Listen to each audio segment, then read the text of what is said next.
This is David Dubal, and my guest tonight, Robert Preston, one of the really wonderful pianists of our time. He lives in New York, and I know him well. I also know that he has performed everywhere in every major American city. He's been in Europe. He has made New York appearances at, well, Bob, I could go on forever. You have been a winner in the J.S. Bach International Competition, the Bach-Busoni competition, and of course what interests me right now is the fact that you have a very new recording, fairly new, of Bach-Busoni transcriptions, and we're going to play them on the program. First of all, let me say thanks for coming, and how are you? David, it's great to be here as usual, and I'm fine. Been looking forward to this for quite a time. Well, I'm looking forward to our audience hearing a taste of this album, which is one of the most beautiful sounding piano recordings. It has a resonance, it has a depth, and it has, most of all, if I may say so, your artistry, which has impressed me for a long time, and we have known each other for more than a few days. I know you're playing well. About 25 years, in fact. No kidding. Well, we've known each other since childhood, in a sense. Just about. And I think some of the very wonderful experiences I've had as a listener have come from your playing. Recently I was talking to someone, they said, what was the best Schumann fantasy you ever heard? And I said, oh, well, Richter's is very good, and Horowitz, of course, on his historic return is wonderful. And I went through a few others, and I said, but really the great Schumann fantasy is Robert Preston.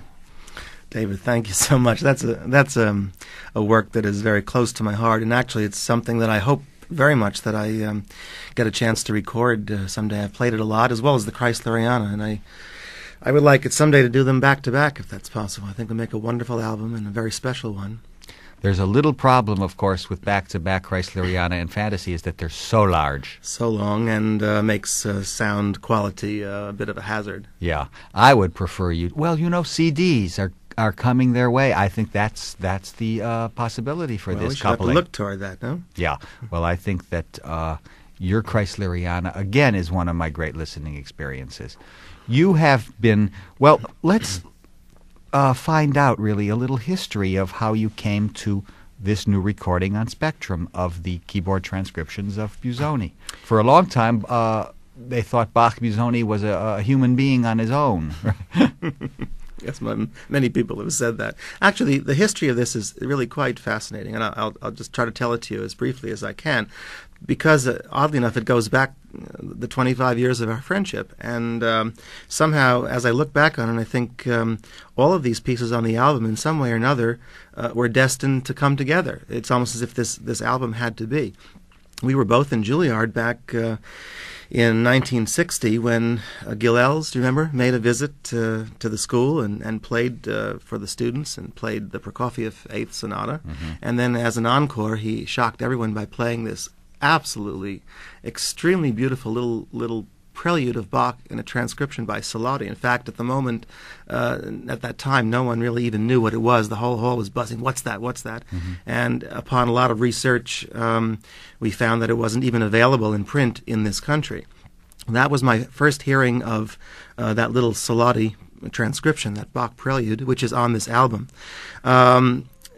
Back after that, in 1965, I was a contestant in the Busoni competition, during the course of which one of the contestants played one of the Busoni transcriptions of the organ chorale preludes, which I found so beautiful. When I came home, I remember buying the entire set of the chorale preludes that Busoni had transcribed, so I got to know them very well, and some of them became very close part of me. Later on in the 60s, Gilels played in Carnegie Hall, and I went because I was hoping that he would play that little piece once again, that as an encore that I wanted to hear. And sure enough, he did, but ironically, he also opened the program with this gigantic transcription of Busoni's The D Major Organ Prelude and Fugue. So that's where the first time I got to hear that Prelude and Fugue, and that's on this album.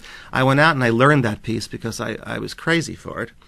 I And on that recital was recorded. I think it was by Melodia or perhaps it was even Columbia at the time. But they issued a whole recording of that live performance by Gilels. And since I couldn't find the music of the Bach-Siloti Prelude, I attempted to learn it by ear, and just from playing it over and over again. And for better or worse, whether the notes were all right or wrong, I don't know, but I started using it as an encore. And somewhere around 1970, I played a piano recital somewhere out of town and decided to play this little thing as best I knew it as an encore. And of course, several people came backstage at the end and said, "What was that encore?" And I had very little to tell them about it. And by the greatest coincidence in the world, a man standing behind the person who asked me the question said, "I have the music to that. I have the original Russian edition." And he said, "You're welcome to borrow it," which I did, and that's how I learned that. You're an excited man, I'll bet. So then it was incredible. And then in the early 1970s, I had a chance to go and play some debut recitals throughout Europe. And I took with me on the program the Busoni transcription of the big D major Prelude and Fugue, and I took the Bach-Siloti as an encore. And one of the cities I was in was Munich. And I went in the afternoon. I had some rehearsal time at the keyboard. And I got there a little earlier, and there was a young German student having an organ lesson on this magnificent pipe organ. And she was obviously playing something of Bach that I didn't know. But I was struck by the extraordinary excitement and beauty of this fugue that she was playing. And when her lesson was all over and it was my time to rehearse on the piano, I went up on the stage and I introduced myself and I said, "What was that piece of music?" And she said, "It's the St. Anne's Prelude and Fugue." Well, this is the first time I'd heard that. And I said, "It's extraordinary." She says, "In fact," she says, "I think it exists in a piano transcription." And she didn't know quite by who. She mentioned Godowsky. So I came home to the United States looking all over for the transcription of this, because there was no Godowsky transcription. And I even thought about Busoni, but couldn't find it in print by any of the publishers here in the country. And quite a number of years later, because it had been in print by International Music, and apparently was taken out of print for some while. And there, all of a sudden, in 1977, I was just looking through an International Music catalog, and I found that they had reissued the Busoni transcription of the St. Anne's. So I went out and got that. So all of these pieces came together. We've got the St. Anne's Prelude and Fugue, the great D major Prelude and Fugue, a couple of the chorale preludes, and the Siloti transcription. And all of them, over the past 25 years, have played such an affectionate role in my career, in my concerts, and somehow they just had to come together. And last year I had an opportunity with this album Spectrum and its wonderful producer Dan Nimitz to do it. And the sound, as you mentioned, I think, and for all the piano recordings I've listened to, even amongst those, the very great ones, this is really extraordinary. The engineer was Tom Lazarus. He did a magnificent job, and we recorded it on an Imperial Bosendorfer, primarily because at the end of the St. Anne's Fugue, Busoni has written the bass notes, the final entrance of the theme in the final fugue, way down on the bass to simulate the proper voicing of the organ. And the only way one can play this correctly is to play it on the Imperial Bosendorfer, because it requires two of those extra bass notes, which are not on our standard 88-note instrument. So the resonance is quite phenomenal, and I think altogether it gives quite a great deal of sonority and splendor to perhaps the concept of sound that Busoni was attempting to achieve. I wish Busoni could hear you play this, because it is an amazing performance. It is a masterpiece. It must have affected Arnold Schoenberg, too, because he transcribed it for orchestra. That's correct. And I'm sure that, Busoni would have appreciated that, because often the transcriptions of these works were done in what was considered a somewhat Lisztian fashion, and not in favor with much of the public of his time. And the only one that we know of who did record the St. Anne's was his famous pupil, Egon Petri. Yes. And that at those days, the quality of the recording was not what it is today. So I think this is probably, at least where the piano is concerned, a wonderful and special achievement in the phonic or sonic history of the instrument in the Busoni transcriptions. Well, this is going to be a performance we're going to begin our program with. And I'm reading here from your liner notes, but I want to get right into the performance. It is 14 minutes, and we have a great treat ahead of us. Robert Preston, the pianist, my guest tonight, on a Spectrum album, SR 162, the organ prelude and fugue in E-flat major, BWV 552, known as the St. Anne's.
you have just heard playing that is a rarity.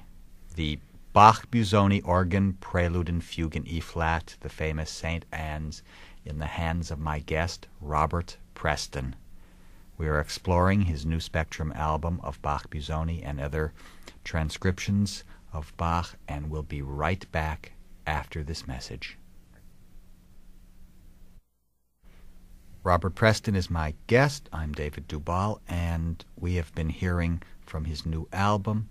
It's a Spectrum release, and the producer Daniel Nimitz once told me, Bob, that this is one of his proudest achievements, the fact that he was part of this playing, and he knows a great deal. So after hearing that, I now appreciate your history with the album, how it came about.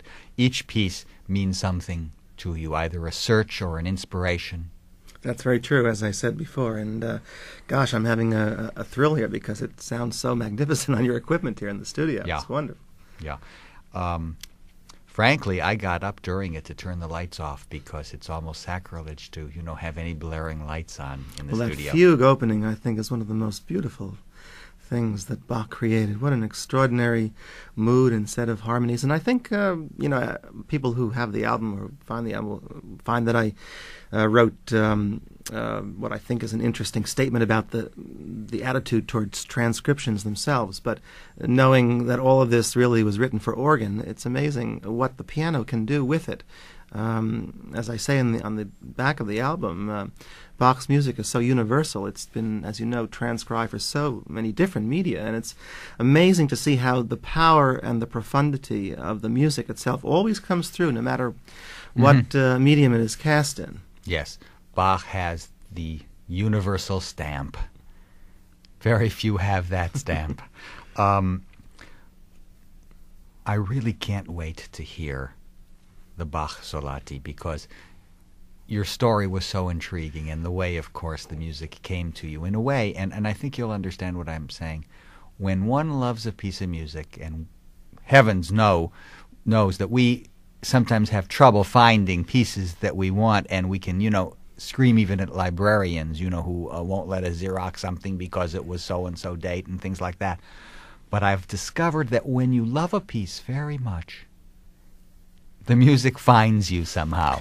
Well, that's very true. This is one of those fragile, little delicate things that of such simplicity and yet of such beauty. As I mentioned in the chronology in the beginning, that we first, both of us, at the same day, first heard it played by Gil Ells, and who's used it a lot as an encore.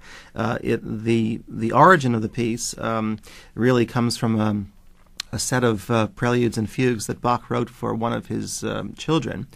And which then later found itself into Book 1 of the Well-Tempered Clavier, the E minor prelude in Book 1.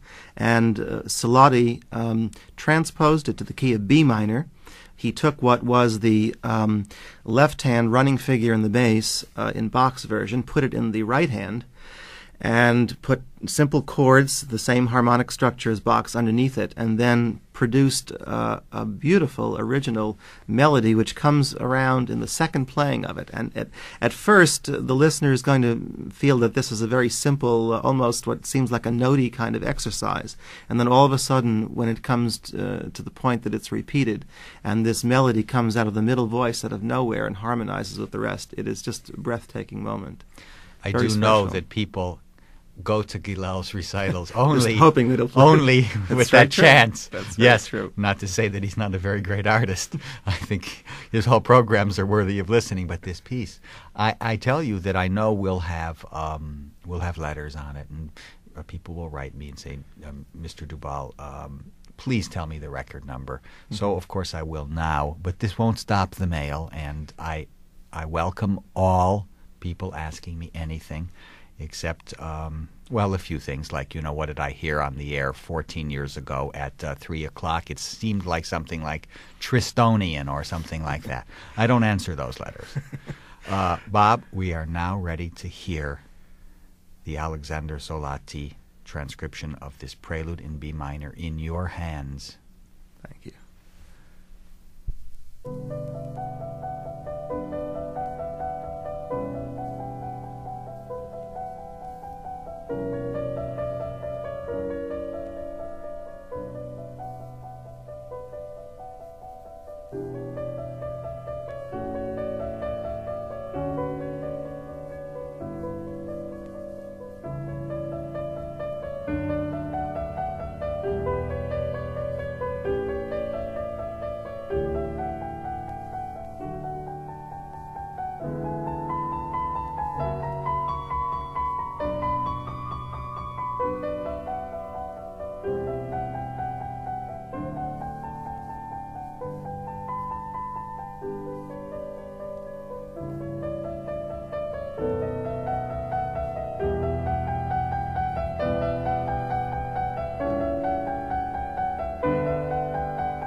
There's only one word for that piece and that performance, and the word is exquisite.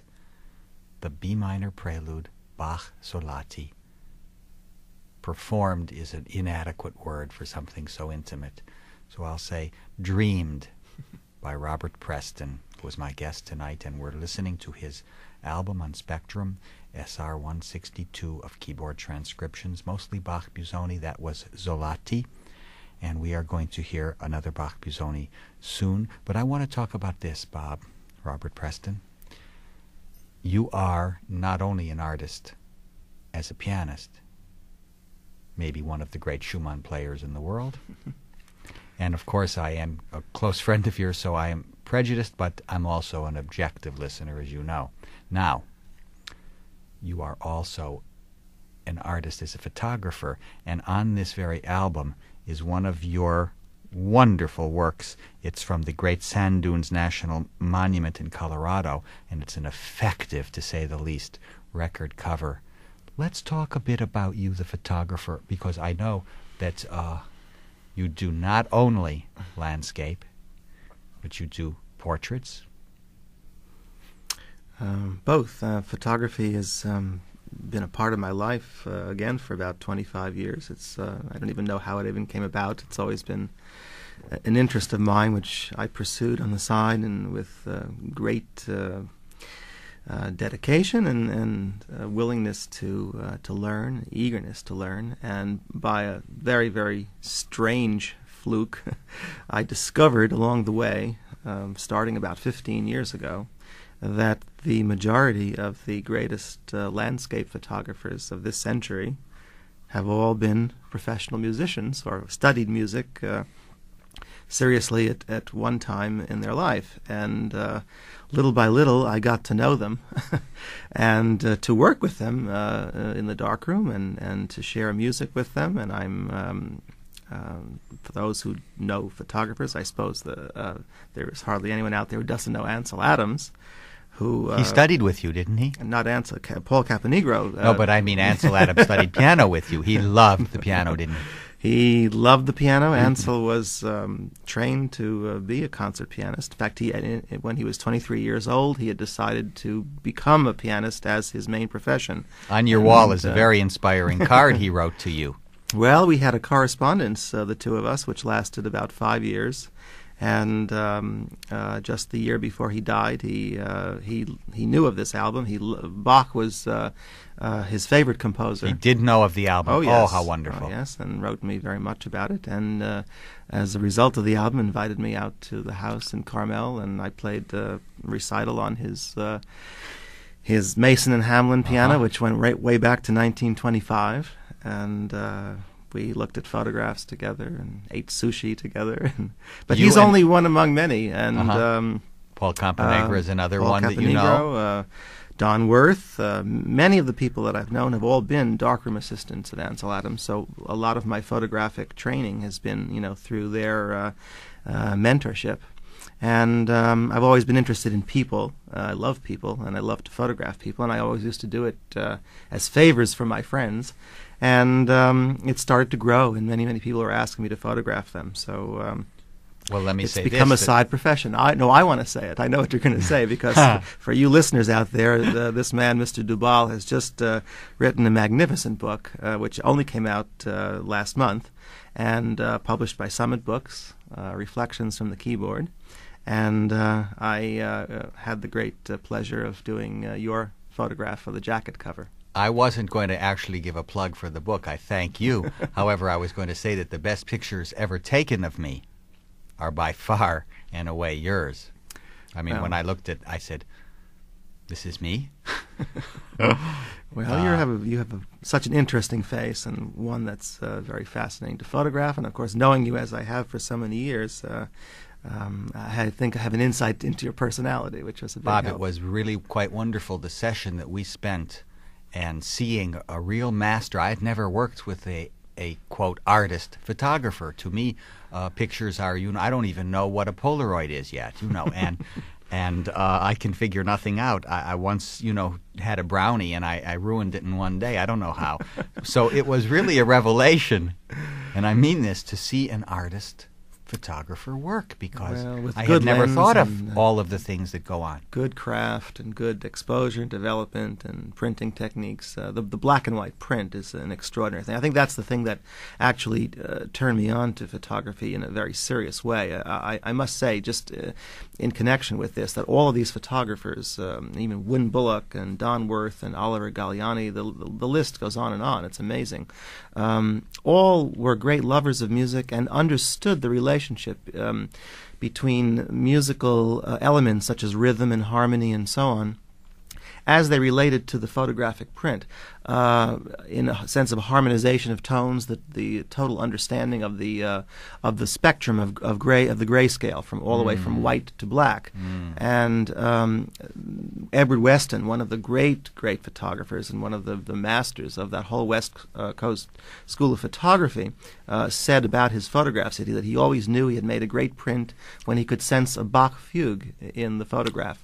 And that has always stayed with me, and one of the reasons why I put this photograph on the cover of the album, which is a shot of sand dunes, because sand dunes in themselves have a sense of, by their very composition, a sense of counterpoint, which is indigenous to all the works on this album. So there's nothing in this no, album. It's very personal. It's yes, totally personal. I see this more and more as I'm listening to the history of what you went through with each work, to even the photograph, your own photography on this has a contrapuntal meaning.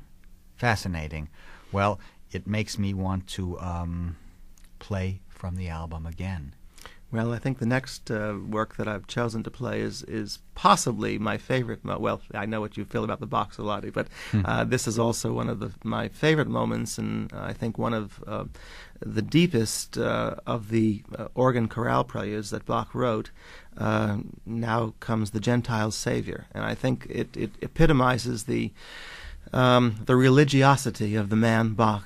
This is a work that has such extraordinary mystery and sacred quality to it, and I think what the piano can do with it, apart from its origin as an organ piece, what the piano can do in terms of sound and pedaling and voicing reveals it again with a new light. Well, I want to hear it now. And again, you're saying Bach, the universal composer, and that simplicity of soul, and yet that majesty he's capable of, even in the simplest moments. We're going to hear Robert Preston in that chorale prelude of Bach-Busoni, the artist Robert Preston.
You have just heard a performance of the organ chorale prelude Nun komm, der Heiden, Heiland by Bach in Busoni's transcription. I will be back with my guest, Robert Preston, who just played that for us, right after this message. By now you all know of my admiration for my guest, Robert Preston. I should say that he is artist-in-residence at the University of Bridgeport, and I know also that you're a wonderful teacher. You have a great chamber series there that you inaugurated 7 years ago, which still exists, and which you bring some of the very important performing musicians to. Yes, David, that's been one of the most fun things in my career in the last, the series has been going now 7 years. There was, earlier in my career, there was so much solo playing, recitals and concerti, and I think an absence of chamber music, which I absolutely love. And I've had as my guests with whom I've played on this series, Yo-Yo Ma and the Kavafian sisters, Richard Stoltzman, Cleveland String Quartet, Eric Friedman. The list is Sharon Robinson, Jamie Laredo, Walter Trampler. I must Cleveland mention String them. Quartet. Absolutely. And it's been such a joy for me to explore that literature, which, as you know, is so wealthy and such great works. We have one more concert to go this coming March, and Ida Kavafian and Fred Sherry are joining me, and among other things, we're doing the Tchaikovsky A minor piano trio, which is something I've wanted to play for a long, long time with them. And that's just been one of those ways that I've fulfilled. Well, you have a the tremendous things repertoire, too. I mean, there's no doubt about it, from the concerto literature, and I should say that on Orion ORS 74149, you have recorded the Anton Rubinstein Third Piano Concerto, and on the other side, an absolutely delightful evergreen. It's an evergreen performance of the Kabalevsky piano concerto, the Youth Concerto, and that's a disc that has sold very well in the years. Yes. Now, I was recently in a store, frankly, asking about your album because I wanted to give it as a gift to someone, the New Spectrum one, the Bach-Busoni we've been hearing tonight, and they were out of it. How do you, how could someone get this? Well, that's possible. I know that Tower Records, both the stores here in New York carry it, and Darton Records, Fatal Sins, and so on. But it's often that they could be out occasionally. Yeah, well, they were. But they can easily get it by simply writing to Spectrum. There's a very simple address, which is not difficult. Spectrum, and it's Harriman, New York, HARRIMAN, 10926, and they can get it right through the mail. I want Dan Nimitz, the producer of that company's repertoire, to know that we really care for this in every way. Well, I think he deserves it. I think he's a producer of great integrity, and he really saw to it that the quality of the album was pursued right to the nth degree, and I'm very appreciative for that. I'm so glad that it was nice to be able to find an album where I could put all these things together, including these short works of such a few minutes, where normally they wouldn't have a context on an LP. Including excellent liner notes, may I add. Well, thank you. Bob, enough of my compliments at this moment. I want to go back to the album, and we're going to hear, we don't have time, I'm sorry, for the whole organ prelude and fugue in D major, but we're going to hear that wonderful fugue, if Vito, our engineer, can get it, and I know he can. This is where it all started, with Gilels. Robert Preston, who, well, yes, when Gilels played it at Carnegie, and let's hear it, because we're going to hear the fugue. It's the BWV 532, the artist, pianist Robert Preston.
Fugue from the Prelude and Fugue in D major BWV 532 in Busoni's marvelous transcription played by Robert Preston on a Spectrum album.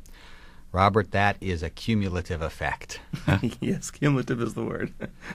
It's been wonderful talking to you about your many activities, from playing, from the sheer and deep love you have for music, for teaching it, for playing chamber music, solo, concerto, the whole range.